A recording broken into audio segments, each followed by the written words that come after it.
باقل سعر تقدر تبدا باي حاجه، مش لازما يعني تبقى تاجر كبير او تاجر صغير، لا باقل القليل. عايز تشتغل اونلاين خد مني شغل، اعرض يا عم ما تاخدش، اعرض الصور وربنا بيرزق.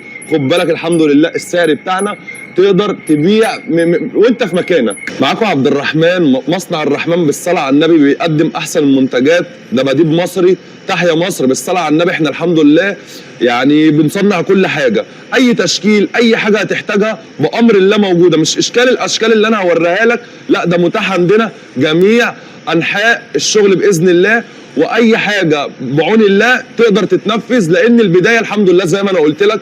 الليزر رقمي 0100 192 9606. الحمد لله بنشحن في اي حته، ومكاننا في الخنكه القليوبيه عند مطحن البن، نواحي المرج، نواحي مستورد، نواحي ابو الزعبل، الحتت ديت مكاننا فيها بالصلاه على النبي.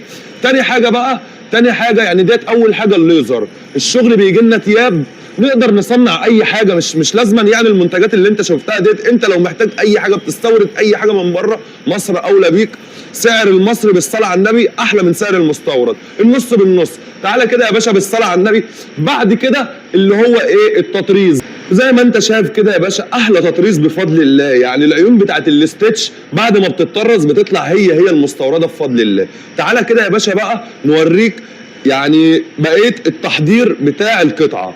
تعالى بقى اوريك المكنه ديت بتحشي الدباديب ازاي. الحمد لله رب العالمين المكنه ديت صنع والدي بايده مصري، هي كانت مستورده بس الحمد لله والدي قدر يطلع لنا مصري. تعالى بقى اوريك الحمد لله صنع مصري بيعمل ايه.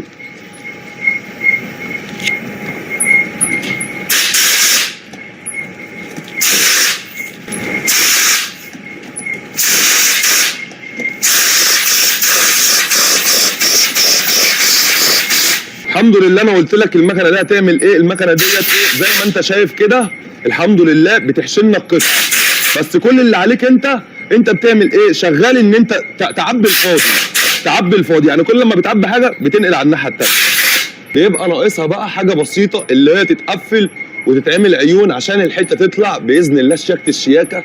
حاجه مصري، حاجه الحمد لله رب العالمين باقل سعر تقدر تبدا باي حاجه، مش لازما يعني تبقى تاجر كبير او تاجر صغير، لا باقل القليل. عايز تشتغل اونلاين خد مني شغل، اعرض يا عم ما تاخدش، اعرض الصور وربنا بيرزق.